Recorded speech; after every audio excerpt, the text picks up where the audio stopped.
ओम कृष्णाय वासुदेवाय हरये परमात्मने प्रणतः क्लेशनाशाय गोविंदाय नमो नमः। हरे कृष्णा। राधे राधे। प्रिय भक्तजनों, आज फाल्गुन माह के कृष्ण पक्ष की एकादशी तिथि है और इस एकादशी को विजया एकादशी के नाम से जाना जाता है। कुछ स्थानों पर इसे विजया ग्यारस भी कहते हैं। पद्म पुराण के अनुसार स्वयं भगवान श्री कृष्ण जी ने युधिष्ठिर को विजया एकादशी का महत्व बताते हुए कहा था कि मनुष्य के इस जन्म तथा पूर्व जन्म के समस्त पापों को नाश करने वाली विजया एकादशी उत्तम तिथि है। जो मनुष्य स्त्री पुरुष विजया एकादशी का व्रत रखते हैं और इस कथा को सुनते या पढ़ते हैं तो विकट से भी विकट परिस्थिति में उनकी जीत सुनिश्चित हो जाती है, उनके शत्रु विरोधी का समन हो जाता है तथा सभी मनोकामनाएं पूर्ण होती है। साथ ही घर में सुख समृद्धि धन संपत्ति और खुशहाली आती है। तो प्रिय श्रोताओं, आइए आज हम आपको सुना रहे हैं विजया एकादशी की बड़ी ही दुर्लभ कथा। तो आप सभी भक्तगण बड़ी ही श्रद्धा तथा प्रसन्नचित मन से इन कथाओं को पूरा अवश्य सुनिएगा। लक्ष्मीपति विष्णु भगवान जी के चरण कमलों का ध्यान करते हुए इन कथाओं का रसपान करते हैं। एक बार अर्जुन ने भगवान श्री कृष्ण से कहा, हे जनार्दन, अब आप मुझे कृपा करके फाल्गुन मास के कृष्ण पक्ष की एकादशी का क्या नाम है तथा उसकी विधि क्या है, सो सब विस्तार पूर्वक कहिए। भगवान श्री कृष्ण बोले, हे राजन, फाल्गुन मास के कृष्ण पक्ष की एकादशी का नाम विजया एकादशी है। इस व्रत के प्रभाव से मनुष्य को विजय प्राप्त होती है। इस विजया एकादशी के महात्म्य के श्रवण एवं पठन से समस्त पापों का नाश हो जाता है। सो हे अर्जुन, जो आज तुमने पूछा है वही बात नारद जी ने ब्रह्मा जी से कही थी। एक समय देवऋषि नारद ने ब्रह्मा से कहा, महाराज, आप मुझे फाल्गुन मास के कृष्ण पक्ष की विजया एकादशी का व्रत विधान बताइए। ब्रह्मा जी बोले, हे नारद, विजया एकादशी का व्रत पुराने तथा नए पापों को नष्ट करने वाला है। यह समस्त मनुष्यों को विजय प्रदान करता है। अब इसकी कथा विस्तार पूर्वक सुनो। त्रेता युग में जब मर्यादा पुरुषोत्तम श्री रामचंद्र जी ने वनवास के समय श्री लक्ष्मण जी तथा सीता जी सहित पंचवटी में निवास किया करते थे, तब वहां पर रावण सीता जी का हरण कर ले गया। इस दुख से श्री रामचंद्र जी तथा लक्ष्मण जी अत्यंत ही व्याकुल हो गए और सीता जी की खोज में चल दिए। घूमते घूमते जब वे मरणासन जटायु के पास पहुंचे तो जटायु उन्हें सीता जी का वृतांत सुनाकर मृत्यु को प्राप्त हो गए। कुछ आगे जाकर उनकी सुग्रीव से मित्रता हो गई और उन्होंने बाली का वध किया। हनुमान जी ने लंका में जाकर सीता माता का पता लगाया और वहां से लौटकर श्री रामचंद्र जी से यह सब समाचार कहे। श्री रामचंद्र जी ने सुग्रीव की सम्मति से सारी वानर सेना सहित लंका को प्रस्थान किया। जब श्री रामचंद्र जी समुद्र के किनारे पहुंचे तब उन्होंने मगरमच्छ से युक्त उस अगाध समुद्र को देखकर लक्ष्मण जी से कहा, इस समुद्र को हम किस प्रकार पार कर पाएंगे। तब लक्ष्मण जी बोले, हे पुरुषोत्तम, आप आदि पुरुष हैं, सब कुछ जानते हैं। यहाँ के आधा योजन दूर पर कुमारी द्वीप में वकलभ्य नाम के तेजस्वी मुनि रहते हैं। आप उनके पास जाकर उनसे उपाय पूछिए। लक्ष्मण जी के इस प्रकार के वचन सुनकर श्री रामचंद्र जी वकदालभ्य मुनि के पास गए और उनको प्रणाम करके बैठ गए।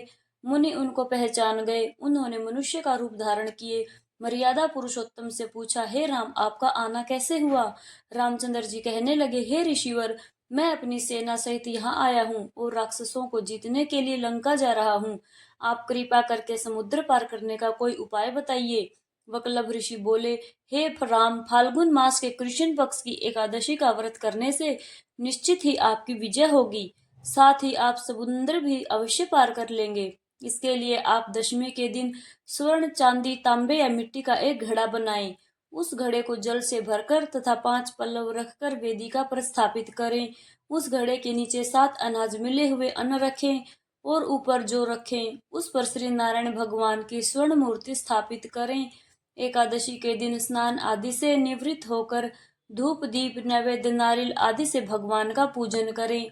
तत्पश्चात घड़े के सामने बैठकर दिन व्यतीत करें और रात्रि को भी इसी प्रकार बैठकर जागरण करें। द्वादशी के दिन नित्य नियम से निवृत्त होकर उस घड़े को ब्राह्मण को दे दें। हे राम, यदि तुम भी इस व्रत को सेनापति सहित करोगे तो तुम्हारी विजय अवश्य होगी। श्री रामचंद्र जी ने विधि पूर्वक इस व्रत को किया और उसके प्रभाव से दैत्य पर विजय प्राप्त की। अतः हे राजन, जो कोई मनुष्य विधि पूर्वक इस व्रत को करेगा उसकी दोनों लोकों में अवश्य विजय होगी। आगे श्री ब्रह्मा जी ने नारद जी से कहा, हे पुत्र, जो कोई इस व्रत महात्म्य को पढ़ता या सुनता है उसे वाजपेयी यज्ञ का फल मिलता है। प्रिय भक्तगणों, आइए अब मनोकामनाओं को पूर्ण करने वाली बड़ी ही दुर्लभ कथा को सुनते हैं। एक समय की बात है, अवंतीपुरी नगरी में एक किसान निवास किया करता था। वह अपनी दुर्दशा से बड़ा ही त्रस्त था। गंगा स्नान करते समय उसे एक महात्मा मिले, जिससे उसने विनती करते हुए कहा, हे ब्राह्मण, मेरा दुख पूरी तरह समाप्त करने के लिए आप मुझे कोई ऐसा नाम बताएं जिससे मैं सारा दिन जपता रहूं और अपना काम भी करता रहूं। मेरा परलोक भी सुधर जाए, क्योंकि मुझे भगवान का पूजा पाठ करने का समय ही नहीं मिलता। संत ने कहा, ठीक है, तुम अघोचन नाम का जाप करो। अघ का अर्थ है पाप और मोचन का अर्थ है हरने वाला। अघमोचन नाम का जाप करने से तुम्हारे सभी पाप नष्ट हो जाएंगे। हे पुत्र, अघमोचन नाम का दिन रात जाप किया करो।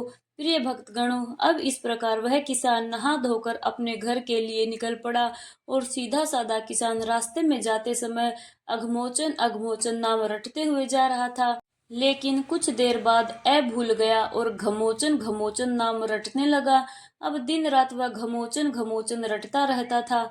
एक दिन भगवान विष्णु भोजन करते हुए मुस्कुरा रहे थे, तो माँ लक्ष्मी ने इसका कारण पूछा। भगवान विष्णु कहने लगे, हे प्रिय लक्ष्मी, मेरा एक भक्त मेरा ऐसा नाम रट रहा है जिसका शास्त्रों में कोई वर्णन ही नहीं है।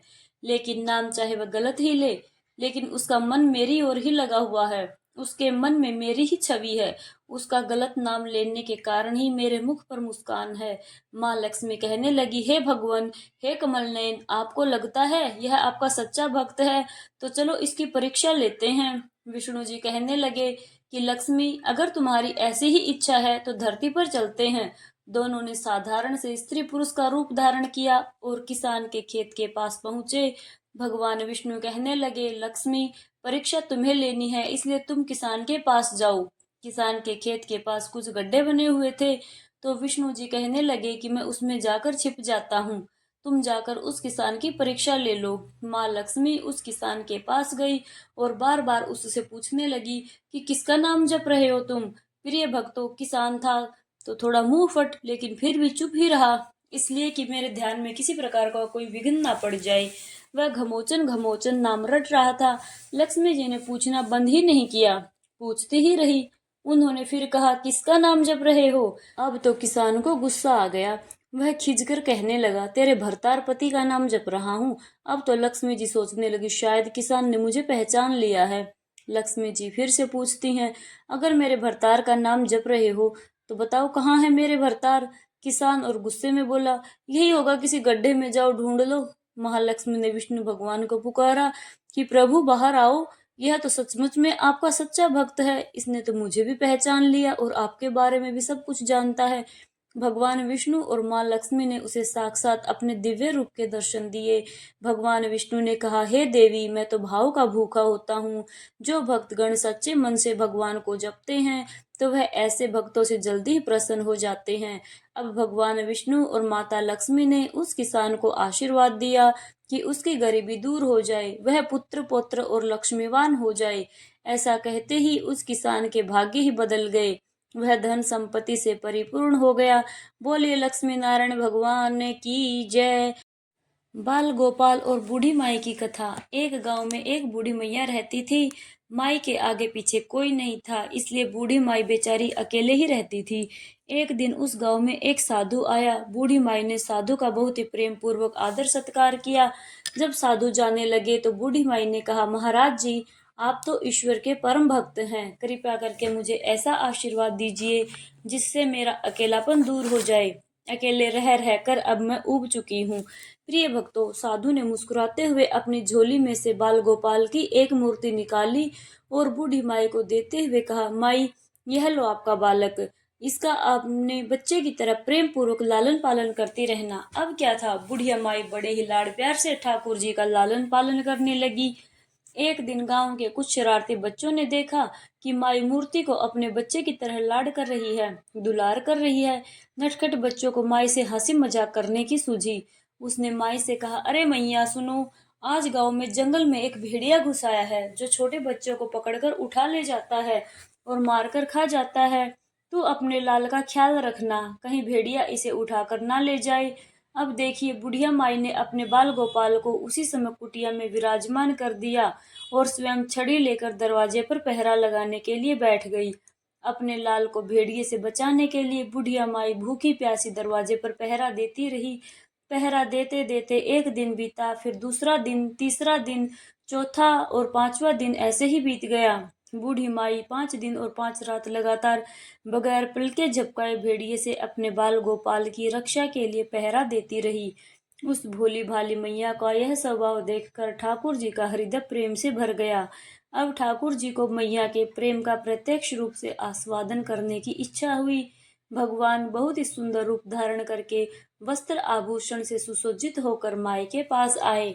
ठाकुर जी के पांव की आहट पाकर माई डर गई कि कहीं दुष्ट भेड़िया तो नहीं आ गया मेरे लाल को उठाने।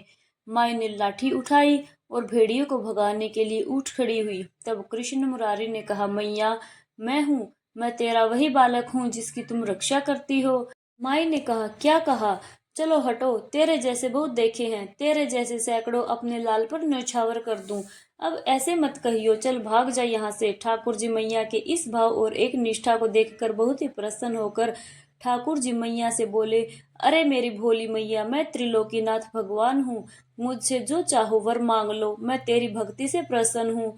बुढ़िया माई ने कहा, हे भगवान, आप हैं, मैं पहचान ही नहीं सकी। अच्छा, आप भगवान हैं तो मैं आपको 100 बार प्रणाम करती हूँ। कृपया कर मुझे यह वरदान दीजिए कि मेरे प्राण प्यारे लाल को भेड़िया ना ले जाएं। अब ठाकुर जी और ही ज्यादा प्रसन्न होकर बोले, तो चल मैया, मैं तेरे लाल को और तुझे अपने निज धाम ले चलता हूँ, वहां भेड़िए का कोई भय नहीं। इस तरह प्रभु बुढ़िया माई को अपने निज धाम ले गए कि हमें अपने अंदर बैठे ईश्वरी अंश की काम, क्रोध, लोभ, मोह और अहंकार रूपी भेड़िए से रक्षा करनी चाहिए। जब हम पूरी तरह से तन्मय होकर अपनी पवित्रता और शांति की रक्षा करते हैं तो एक ना एक दिन ईश्वर हमें दर्शन देने जरूर आते हैं। भगवान को पाने का सबसे सरल मार्ग है भगवान को प्रेम करो, निष्काम प्रेम, जैसे बुढ़िया माई ने किया। प्रिय भक्तजनों, अब आइए सुनते हैं मोक्ष प्रदान करने वाली और सभी सुखों को देने वाली कथा। नारद जी ने एक बार भोलेनाथ की स्तुति करके पूछा, प्रभु, आपको प्रसन्न करने के लिए सबसे उत्तम और सुलभ साधन क्या है? हे त्रिलोकीनाथ, आप तो निर्विकार और निष्काम हैं, आप सहज ही प्रसन्न हो जाते हैं। फिर भी मेरी जानने की इच्छा है कि आपको क्या प्रिय है। शिव जी बोले, नारद जी, वैसे तो मुझे भक्त के भाव सबसे प्रिय हैं, फिर भी आपने पूछा है तो बताता हूँ। मुझे जल के साथ बिल्व पत्र बहुत ही प्रिय हैं। जो अखंड और बिल्व पत्र मुझे श्रद्धा से अर्पित करते हैं, मैं उन्हें अपने लोक में स्थान देता हूँ। प्रिय भक्तों, उसी समय नारद जी भगवान शंकर और माता पार्वती की वंदना करके अपने लोक को चले गए।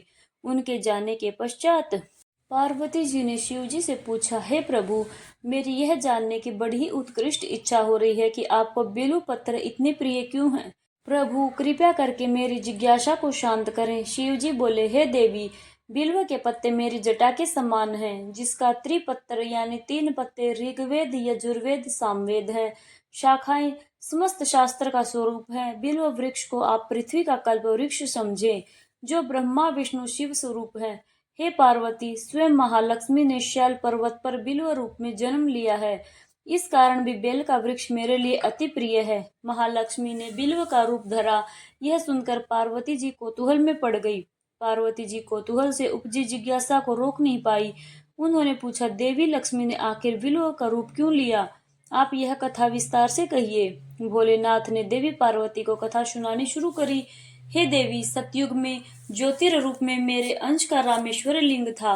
ब्रह्म आदि देवों ने उसका विधि पूर्वक पूजन अर्चन किया था। उसका परिणाम यह हुआ कि मेरे अनुग्रह से वाणी देवी सबकी प्रिया हो गई। वह भगवान विष्णु की सतत प्रिया हो गई। मेरे प्रभाव से भगवान केशव के मन में भाग्य देवी के प्रति जितनी प्रीति उपजी हुई, वह स्वयं लक्ष्मी को नहीं भाई। लक्ष्मी देवी का श्री हरि के प्रति मन में कुछ दुराव पैदा हो गया। वह चिंतित और रुष्ट होकर चुपचाप परम उत्तम श्री शैल पर्वत पर चली गई। वहां उन्होंने तप करने का निर्णय किया और उत्तम स्थान का चयन करने लगी। महालक्ष्मी ने उत्तम स्थान का निश्चय करके मेरे लिंग विग्रह की उग्र तपस्या आरंभ कर दी। उनकी तपस्या कठोरतम होती जा रही थी। हे परमेश्वरी, कुछ समय बाद महालक्ष्मी जी ने मेरे लिंग विग्रह से थोड़ा उधर्व में वृक्ष का रूप धारण कर लिया। उसने पत्तों और पुष्प द्वारा निरंतर मेरा पूजन करने लगी। इस तरह महालक्ष्मी ने कोटि वर्ष अर्थात 1 करोड़ वर्ष तक घोर आराधना की। अंत में उन्हें मेरा अनुग्रह प्राप्त हुआ। मैं वहां प्रकट हुआ और देवी से इस घोर तपस्या की आकांक्षा पूछकर वरदान देने को तैयार हुआ। महालक्ष्मी ने मांगा कि हे प्रभु, श्री हरि के हृदय में मेरे प्रभाव से वाणी देवी के लिए जो स्थान स्नेह हुआ है वह समाप्त हो जाए। शिवजी बोले, मैंने महालक्ष्मी को बहुत समझाया कि श्री हरि के हृदय में आपके अतिरिक्त किसी और के लिए कोई प्रेम नहीं है। वाणी देवी के प्रति उनका प्रेम नहीं अपितु श्रद्धा है। यह सुनकर लक्ष्मी जी प्रसन्न हो गई और पुनः श्री विष्णु के हृदय में स्थित होकर निरंतर उनके साथ विहार करने लगी। हे पार्वती, महालक्ष्मी के हृदय का एक बड़ा विकार इस प्रकार दूर हुआ था। इस कारण हरिप्रिया उसी विल रूप में सर्वदा अतिशय भक्ति से भरकर यत्न पूर्वक मेरी पूजा करने लगी। हे पार्वती, इसी कारण बिल्व का वृक्ष, उनके पत्ते, फल, फूल आदि मुझे बहुत प्रिय हैं। मैं निर्जन स्थान में बिल्व वृक्ष का आश्रय लेकर रहता हूँ। बिल्व वृक्ष को सदा सर्व तीर्थमय एवं सर्वदेवमय मानना चाहिए, इसमें तनिक भी संदेह नहीं है। बिल्व वृक्ष, बिल्व पत्र, बिल्व फूल, बिल्व वृक्ष अथवा बिल्व काष्ठ के चंदन से जो मेरा पूजा करता है वह भक्त मेरा प्रिय है। बिल्व वृक्ष को शिव के समान ही समझो। वह मेरा शरीर है। जो बिल्व पर चंदन से मेरा नाम अंकित करके मुझे अर्पण करता है, मैं उसे सभी पापों से मुक्त करके अपने लोक में स्थान देता हूँ। हे देवी, उस व्यक्ति को स्वयं लक्ष्मी जी भी नमस्कार करती हैं जो बिल्व से मेरा पूजन करते हैं। जो बिल्व मूल में प्राण छोड़ता है उसको रुद्र देह प्राप्त होती है। मेरी पूजा के लिए बेल के उत्तम पत्तों का ही प्रयोग करना चाहिए। एक बार प्रेम से बोलिए, पार्वती पतिये हर हर महादेव। विष्णु भगवान की जय, लक्ष्मी मैया की जय। ओम नमः शिवाय। प्रिय भक्तगणों, भगवान विष्णु कहते हैं कि अहंकार की वजह से मान सम्मान, प्रसिद्ध, योग्यता, परिश्रम पर बहुत बुरा असर होता है। जीवन में सुख, शांति और सफलता पाना चाहते हैं तो किसी भी बात का घमंड ना करें। बोलिए हरे कृष्णा। ओम नमः शिवाय। प्रिय भक्त जनों, अब आप श्रवण करेंगे एकादशी के दिन सुनी जाने वाली एकादशी माता की कथा। यह कथा सुने बिना व्रत कथा अधूरी मानी जाती है, तो इसे पूरा अवश्य सुनिएगा। एक बार एक बूढ़ी माँ ने एकादशी का व्रत रखा, बड़ा ही भाव भक्ति से पूजा अर्चना की। उन्हें वृद्धावस्था में क्या बाधा थी, वह तो अपने पुत्र पोत्रों की सुख सुविधा के लिए ही व्रत किया करती थी। वे दिन भर तो जरा कठोर मन करके अपनी प्यास को रोके रही और दिन में ब्राह्मणों को मिट्टी के पात्र में भरकर पानी और ऋतु फल दान दिए। डोना भर भर के चीनी और दही वितरण किया। उन्हें गर्मी के कारण बहुत बेचैनी हो रही थी, इस कारण वे बहुत देर तक पानी में पड़ी रही, मुंह धोती रही। तब कहीं थोड़ा बहुत धैर्य बंध पाया। धूप तो तेज पड़ रही थी, इस कारण मुंह सूख रहा था, बहुत बेचैनी हो रही थी। एक तो बुढ़ापा और दूसरा यह भयंकर गर्मी। वृद्धावस्था की स्थिति तो कुछ दूसरे प्रकार की ही होती है। जैसे तैसे दिन तो कट गया, अब पहाड़ सी रात सामने थी। उनका कटना बड़ा ही कठिन दिखाई दे रहा था। खटिया पर पड़े पड़े शांति नहीं मिल रही थी। वे बार बार करवटें बदल रही थी, अनेक बार बाहर जाती और भीतर आती। उन्हें घर के अंदर शांति नहीं थी। वे खटिया पर पड़ी पड़ी एकादशी माता का स्मरण करती रही। वे कहती रही, हे माता जी, आप मेरी लाज रखिएगा, आप ही मुझे शांति दे दीजिएगा जिससे मैं यह व्रत कर सकूं और यह पहाड़ सी रात शांति पूर्वक व्यतीत हो सके। प्यास के कारण बूढ़ी माँ की बेचैनी तो बढ़ ही रही थी। उन्होंने धैर्य रखने का बहुत प्रयास किया, किंतु सहनशीलता की सीमा टूट गई और वे घबराकर एकदम चिल्ला उठी। बोली कि बचाओ बचाओ। अम्मा का चिल्लाना सुनकर परिवार भर के नर नारी, बच्चे और पड़ोसी एकत्रित होकर बूढ़ी अम्मा के खटिया के समीप पहुंच गए। सबने पूछा कि अम्मा, आपको क्या हुआ? आप क्यों चिल्ला रही हो? आप इस वृद्धा अवस्था में क्या यह कठिन व्रत क्यों कर रही हो? अम्मा जी, शक्ति से ही तो भक्ति होती है। थोड़ी ही देर में वे फिर से बोली, अरे मेरे प्राण निकले जा रहे हैं, मेरी छाती पर ठंडे पानी का घड़ा रख दो। अब नातियों ने दादी की छाती पर ठंडे पानी का पात्र रख दिया। तब उन्हें कहीं थोड़ा बहुत आराम मिला और थोड़ी देर के लिए उन्होंने अपनी आंखें बंद कर ली। अब एकादशी माता ने सोचा कि यह बूढ़ी अम्मा है तो बहुत कठोर, जरा जाकर उसकी परीक्षा लेनी चाहिए। वे आधी रात को मुर्गा बनकर ट्र ट्र लगाने लगी। मुर्गा की आवाज सुनकर दादी जल्दी से उठी और बाहर जाकर आसमान की ओर देखा। किंतु आसमान में कहीं उन्हें प्रातःकालीन तारा नजर नहीं आया। वे सोचने लगी, यह मुर्गा क्यों और कैसे बोल गया। उन्हें प्यास तो लग ही रही थी। थोड़ा बहुत उनका मन भी विचलित हुआ। अंत में उन्होंने दृढ़ निश्चय किया कि मैं अब व्रत को पूर्ण करके ही छोड़ूंगी, चाहे भले ही मेरे प्राण क्यों न निकल जाए। यह सोचकर फिर वे खटिया पर शिथिल होकर लेट गई। थोड़ी देर में एकादशी माता ने उनकी फिर से परीक्षा लेनी चाहिए। एक छोटी सी बालिका एक गिलास में शरबत लेकर उनके सिरहाने आकर खड़ी हो गई और जोर से बोली, दादी जी, सवेरा हो गया है, आप हाथ मुंह धोकर शरबत पी लीजिए।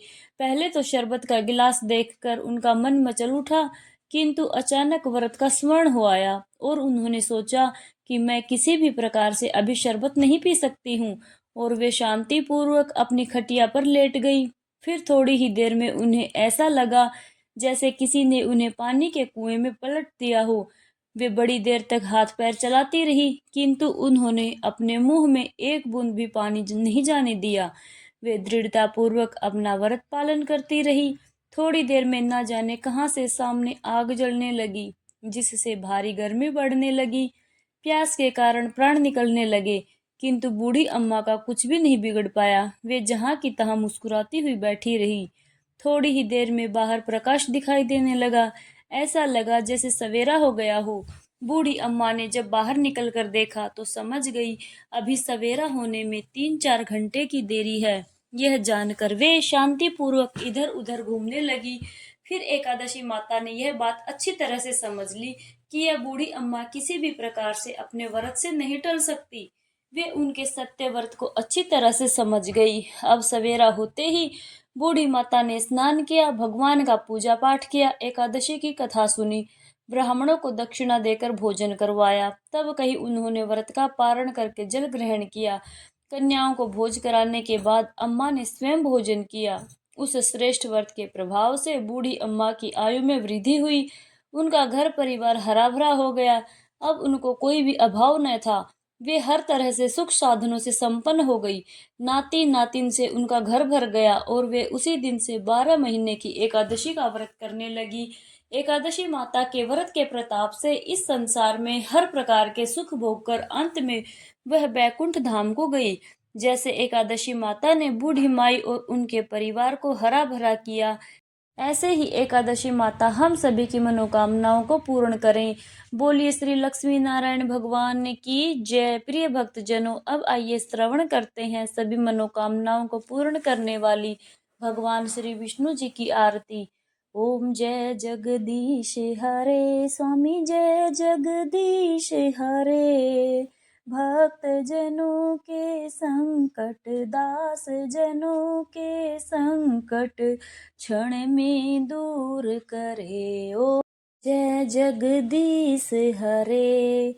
जो ध्यावे फल पावे, दुख विन से मन का, सुख संपत्ति घर आवे, कष्ट मिटे तन का। ओम जय जगदीश हरे। मात पिता तुम मेरे, शरण गहूँ किसकी, स्वामी शरण पढ़ूँ मैं किसकी। तुम बिन और न दूजा, प्रभु बिन और न दूजा, आस करूँ मैं जिसकी। ओम जय जगदीश हरे। तुम पूर्ण परमात्मा, तुम अंतर्यामी, स्वामी हरि अंतर्यामी। पार ब्रह्म परमेश्वर, तुम सबके स्वामी। ओम जय जगदीश हरे। तुम करुणा के सागर, तुम पालन करता, स्वामी हरि रक्षक करता। मैं मूरख खल कामी, कृपा करो भरता। ओम जय जगदीश हरे।